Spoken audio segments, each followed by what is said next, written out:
Hi friends, my name's Steven and this is my channel Signal Up Productions, where I make videos all about trains. UPS man dropped off a couple of boxes today, and so I thought I'd do a really quick product review video for you guys. I'm going to double up tonight though because it's late and I'm tired and I'm ready for bed, so I'm going to just do two products in one video. Efficiency. So the first up, we've got this 60-foot boxcar. We're going to take a really close look at that in just a minute.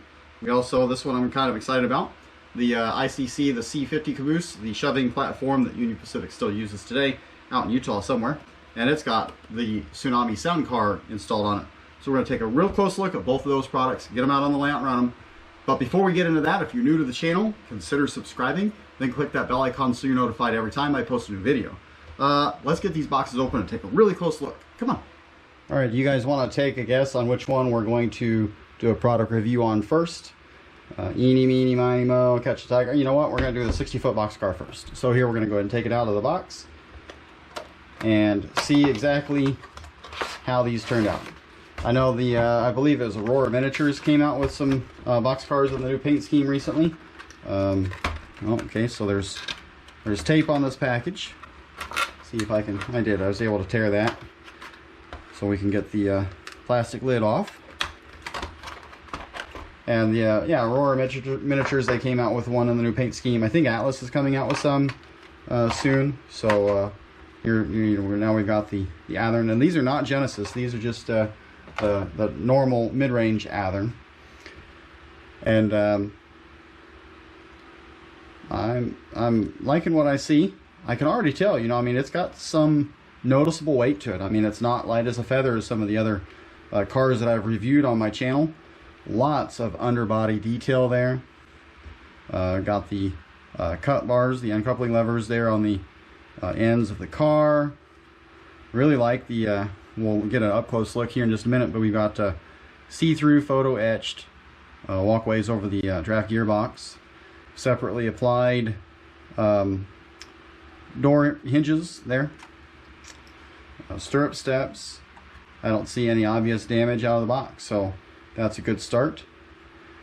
The other thing I like to check and see is how much of a wobble the trucks have on the bolsters. And these seem to be okay. Some of them I've gotten out of the box before, other cars, where they're a bit tight or they're a bit too loose. You've got to tighten one or both up or loosen them up or something like that. The Athearn models do come with the plastic McHenry couplers. If you've been watching my channel for any length of time, you know what's going to happen to those. Those will get switched out for some real KD. So I'm going to get the camera down here, the still camera, and take some really good up-close still pictures, and then I'll put those in the video now so we can see the level of detail on the underbody here and the end detail, the door detail. There's not much to the roof, so we won't bother with the roof. We're going to put this on the scale now and see how much it weighs. Alright, drum roll on this. You know what? It's not even going to fit on there like that. I'll have to put it upside down. So we're at 5.35 ounces. You guys can do the math. Is that close? For NMRA standards, it feels pretty good. I mean, I'm even if it's off a little bit, you know, I say it's still probably going to track well on the layout. I mean, unless you're going to be running a, you know, an 80 car train of those, which I guess you might. You know what I think I'm going to do next is go ahead and get the Caboose out, and then we'll put them on the track together and run them for a few circles and see how they look there. I really like this new Athearn Genesis box here. It's got the little flip top lid, so you can actually see the model without having to actually take it out. So that's an improvement. I like that. You know, you still have the picture on the end of the car, so you can, you know, go to the hobby shop. You can be browsing, looking for whatever you're shopping for, and see the picture, and then open the lid for a better view of it through the little window here without actually taking the model out of the box. I know some people do that at the hobby shop. You really shouldn't do that, because I know you think you're being careful, but you'd be surprised how many of these details are so fragile they're just, you know, being damaged. Taking them out of the box that little bit, and then you put it back in the box thinking it's fine, and the next guy buys it, and then he gets it home and he finds out some rivet has broken off, and now his model's ruined. So Maybe you're not into rivets, but other people are, so let's respect that. I know I am. In this box, we've got the exploited diagram. It shows all the different parts and components that go into that, and then the sound car instruction section for that on how to turn on and off the different sounds and lights. If you had just the DCC light only car, you've got that over here, but I've got the sound car, so that'll be kind of fun to play with. I'll have actually several shoving move jobs on my layout, so this will come in handy for that. So it has a sleeve like that. Now inside the top of the plastic, we've got a couple bags with some detail parts there. In fact, that looks like a set of propane tanks. That's interesting. Maybe the real one, you can put propane tanks on it to have the heater going in the wintertime when they've got those long shoving moves and the crew need to duck inside and just warm up a little bit. It's also got some photo etched parts that probably are spares maybe, or maybe it's, oh, you know what, they could be rock panels for the side windows and the end windows. So I'll read the directions and we'll find out what that's supposed to be for. Pop that off there. 4 little buttons hold that top lid on, and then it just comes right out. We'll set that aside for now.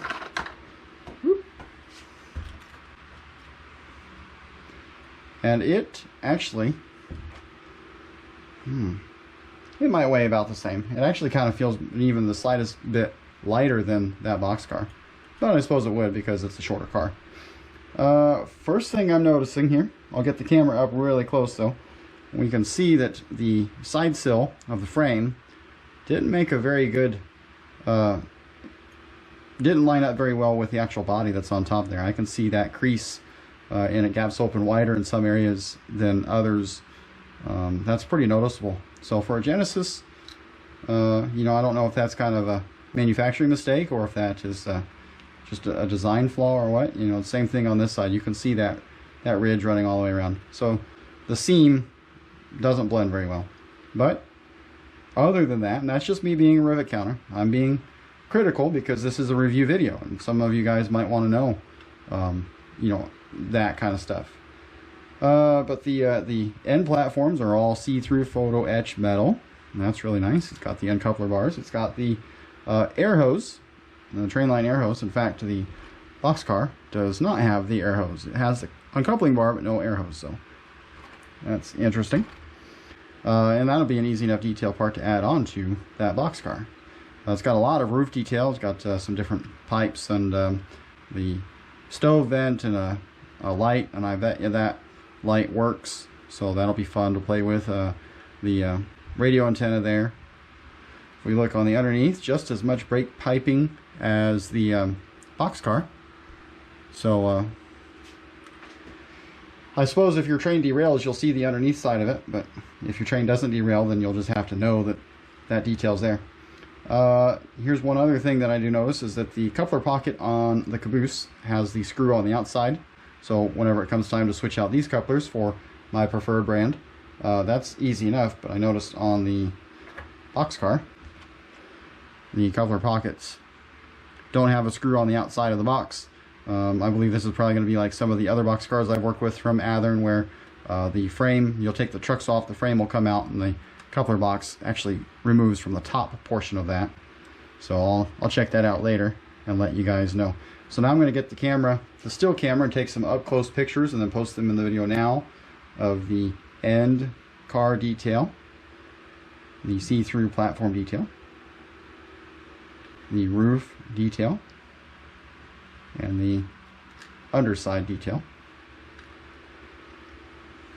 Oh, and here's here on the underside, there's 2 little holes there, mounting holes presumably for our propane tanks to go into. So I'll mount those some other time. I probably won't do that tonight. And this car's got the sound module in it. We'll go ahead and set it on the track momentarily and give that a run. All right, we're going to go ahead and set the Caboose on the scale and see what it weighs at. Drum roll here. And it looks like we're at 3.3 ounces on the Caboose, so a full 2 ounces lighter than the Boxcar, which I find interesting because, I mean, what's the difference in length? is that the NMRA standard ½ ounce for every inch. So I mean, I could see it's about 2 inches longer. The Boxcar is about 2 inches longer than the Caboose, so wouldn't that be only an ounce, give or take? So, but that's good. I'm happy that the Boxcar is comes in weighing what it is there. It feels very solid. All right, before we get these on the track, we're going to do one last little test here. We're going to check with the NMRA gauge and make sure that the wheels are in spec before we get it on the layout.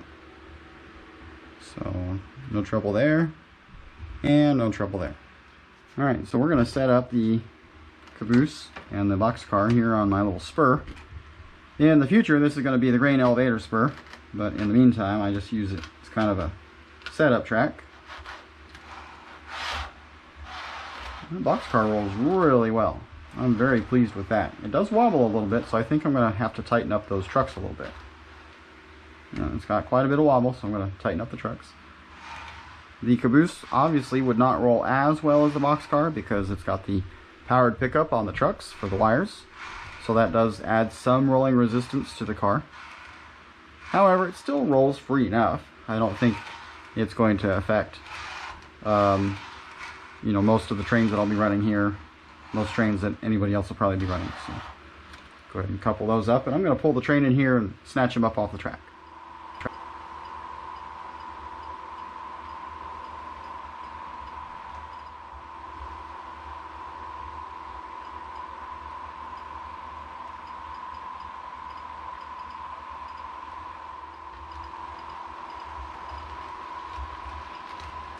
Alright, as we shove the Caboose back around the curve here, I dialed up address 3 on my throttle here, and you see that we've got an air whistle on F2, which would be typical of any kind of horn or whistle.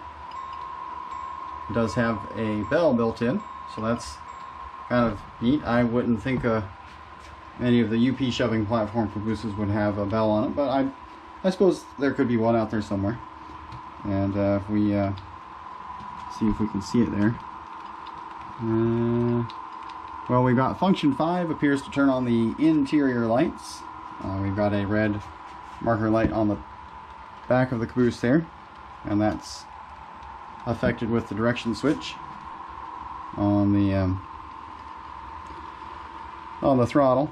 So in fact, I'm going to turn the lights off in the room here, and then we'll see what the Caboose looks like at night going by.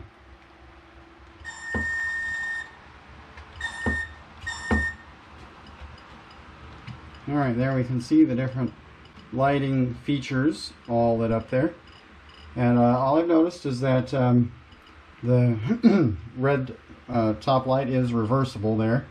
So if you were to consist the address of your Caboose with whatever your lead locomotive is, when the Caboose is on the rear of the train, and the address of the Caboose is just consisted underneath the top address of your lead engine, then when you back up and pull forward, the light would correspond with the direction of the train.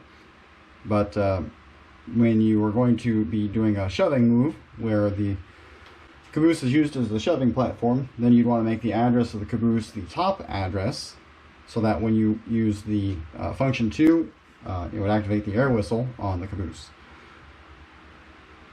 The functions for the red light on top is 0 turns that on and off, and then F5 operates the interior lights.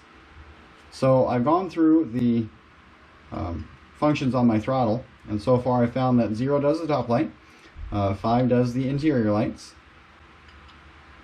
1 is the bell, 2 is the air whistle, and 9 turns on some kind of generator sound. Maybe like a genset or something like that that's underneath the Caboose for battery power charging, or maybe they've got air conditioning in there, I don't know. Those are the only functions so far that I have found. 8 mutes the sound, then nothing plays with 8. I haven't noticed any other lighting features. None of the other functions appear to do anything. Now, doing a little bit of reading in the manual, they've got a list of the default effects that are assigned to the different functions on the throttle, and I'll just read through them So for them, they say 0 is the marker on top, that's directional. F1 is the bell, 2 for the whistle or the horn. 3 and 4 go to function outputs for lighting effects, output 3 and 4. 5 for the interior lights, 6 for the FX6 output. 7's not used, 8 is the mute, 9 is the generator, 10 is the coupler clank. F11 is apply and release the brakes. F12 is uncoupling and glad hand release. F13 says couple or uncouple, and then F14 is the half speed / momentum override.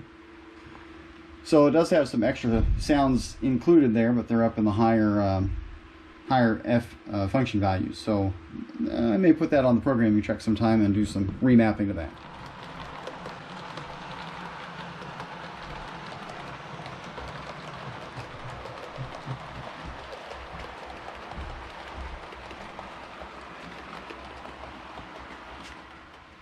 Alright, well that's it for this video. I told you it'd be short and sweet. I got the up-close pictures for you that I put in the video so you could see all the detail that these models had to offer. You saw kind of what they look like running around on the layout. So if you have any questions, leave those down below. I'm pretty quick at responding to messages or comments on my YouTube channel, so be sure and leave comments and share this video with your friends. Well, I look forward to getting some more new products in over the summer. We'll do some more product review videos on those. I'll do an update on the layout sometime, not on this video, but got some videos on the progress that I'm making on the layout, so that'll be coming out soon. Be sure and keep an eye out for that. Thanks for watching. We'll see you guys on the next video.